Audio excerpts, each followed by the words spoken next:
Oke, inilah petai goreng kita.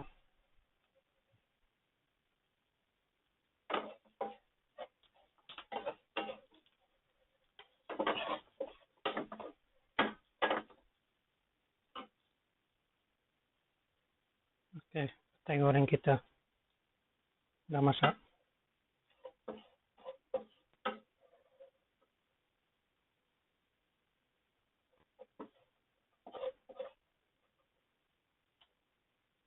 Di lauk tambah-tambah nasi nih.